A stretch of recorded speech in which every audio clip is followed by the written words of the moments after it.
Hello students, I am Ankita Sharma. Today I will teach you second part of second chapter. East India Company comes east. In this topic we will study about how East India Company comes in India and how they got permit to starting trade. So let's hear. In 1600 the East India Company acquired a charter from the ruler of England, Queen Elizabeth I, granting it the sole right to trade with the East. 1600 के time पर east India company ने acquire किया charter acquire करने का मतलब क्या होता है कि हम लोग इंडिया में ट्रेड करेंगे। और ये क्वेश्चन भी हमेशा पूछा जाता है कि जो ईस्ट इंडिया कंपनी थी उसको चार्टर किसने दिया। तो क्वीन एलिजाबेथ ने ईस्ट इंडिया कंपनी को चार्टर दिया था, यानी परमिशन दी थी इंडिया में ट्रेड करने की। ठीक है। This means that no other trading groups in England could compete with the East India Company. इसका मतलब क्या था? इसका मतलब था कि कोई भी ब्रिटिश कंपनी इंडिया के साथ ट्रेड नहीं कर सकती है। इंडिया के साथ सिर्फ और सिर्फ ईस्ट इंडिया कंपनी ही ट्रेड करेगी। ठीक है। With this charter the company could ventures across the ocean looking for a new land from which it could buy goods at the cheap price and carry them back to Europe to sell it at higher prices. इसके बाद में जो इस charter के साथ जो company थी वो ओशन पार करके इंडिया में आने लग गई और उसे एक ऐसी लैंड की तलाश थी जहाँ पर वो चीप प्राइसेस यानी सस्ते दामों पर माल को ख़रीद सके और यूरोप ले जाकर उसे महंगे दामों पर बेच सके। ठीक है। The company did not have to fear competition from other English trading companies. जो कंपनी थी उसे किसी भी तरीके का डर नहीं था कि और कोई इंग्लिश ट्रेडिंग कंपनी भी उनके कंपटीशन में है। ठीक है। नेक्स्ट है हमारा mercantile trading companies in those days made profit primarily by excluding competition so that they could buy cheap and sell there. Mercantile trading company, ये मर्चेंटाइल ट्रेडिंग कंपनी क्या होता है देखिए यहाँ पे दे रखा है। A business enterprises that makes profit primarily through trade, buying goods cheap and sell them at high prices.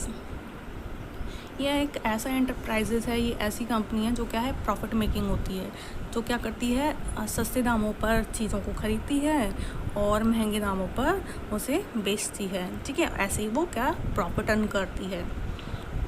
तो जो मर्चेंटाइल ट्रेडिंग कंपनी जो थी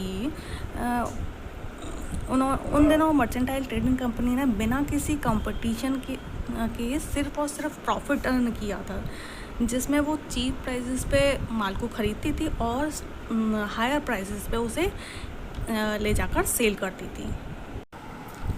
the royal charter however could not prevent other European powers from entering the eastern market.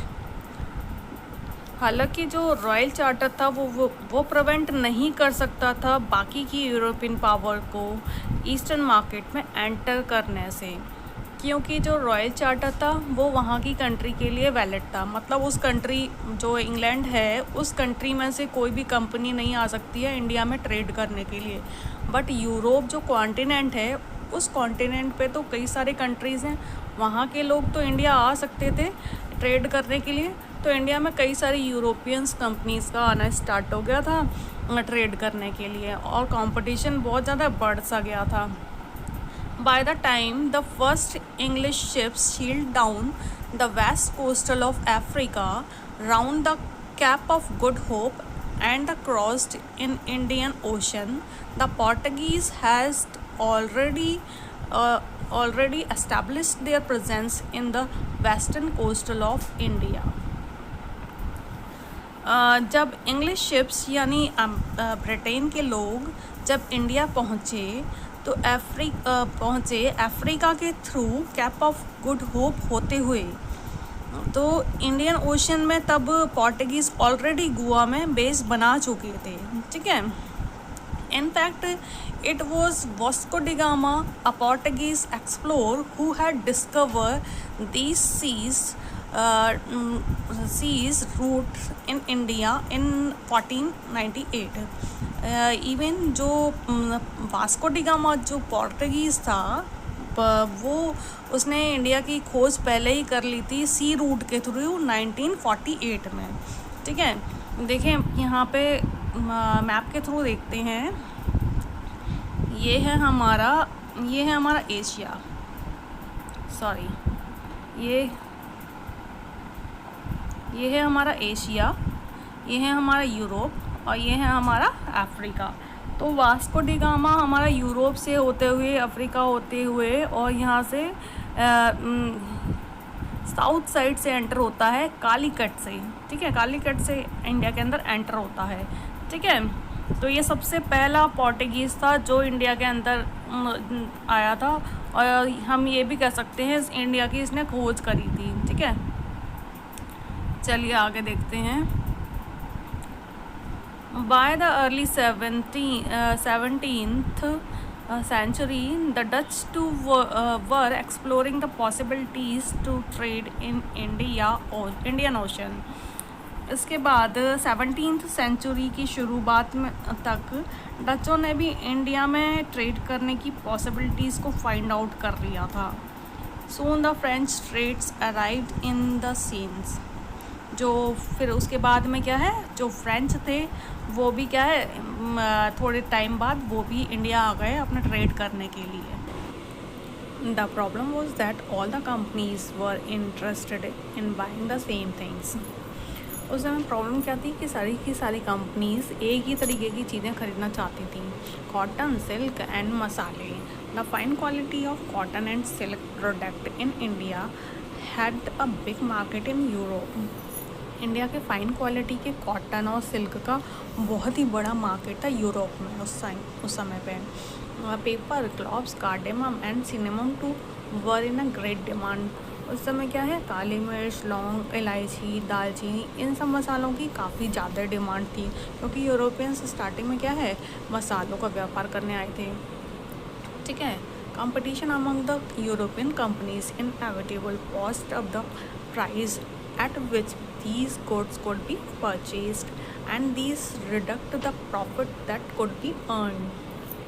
इस वजह से जो price हैं वो भी बढ़ रहे थे।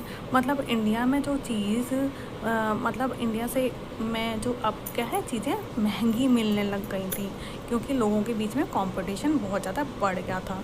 इसकी वजह से जो यूरोपियन कंपनीज़ को प्रॉफिट है वो क्या है कम होने लग गया था।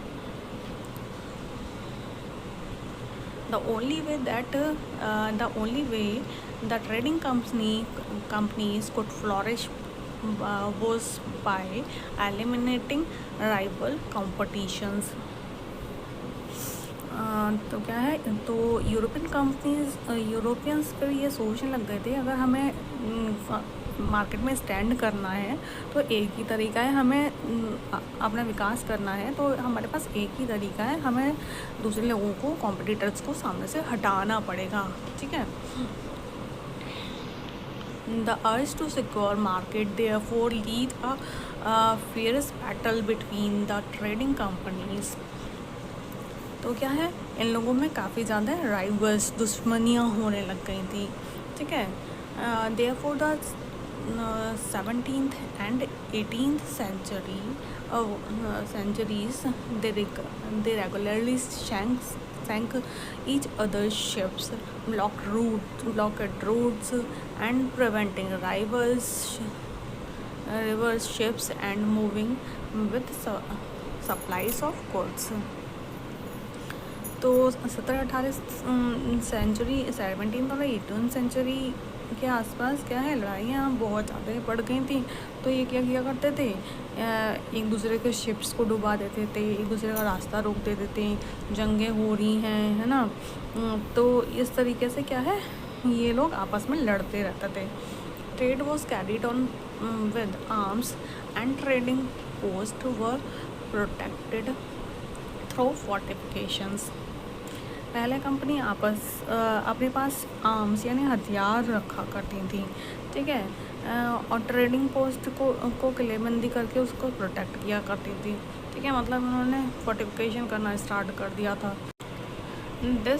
This effort to fortify settlement and carry on profitable trade also lead to intense conflicts with the local ruler। पहले तो ये अपने आप में लड़ा करते थे, और बाद में जब इन्होंने फोर्टिफिकेशन करना स्टार्ट कर दिया तो क्या है, वहाँ के जो लोकल रूलर थे उनको इनकी हरकतें बिल्कुल भी पसंद नहीं आई। उनको लगा कि ये हमारे इलाके में किले बना रहे हैं। तो क्या है, यूरोपियंस पहले तो अपने आप में लड़ा करते थे, और बाद में लोकल रूलर्स को भी इनकी हरकतें पसंद नहीं थी। तो क्या है, वहाँ के लोकल रूलर से भी इनको दिक्कतें आना स्टार्ट हो गई थी, ठीक है। The company therefore found it difficult to separate trade from politics। उस समय क्या है, कंपनी को पॉलिटिक्स से ट्रेड को अलग करना बहुत ज़्यादा मुश्किल था, ठीक है। पॉलिटिक्स क्योंकि है ना, वहाँ के जो राजा थे उनकी परमिट के बिना क्या है, वो ट्रेड नहीं कर सकते थे, ठीक है। तो पॉलिटिक्स से ट्रेड को अलग करना उस टाइम पे बहुत ज़्यादा डिफ़िकल्ट सा था। Let us see how this happened. आगे देखते हैं ये सब कैसे हुआ।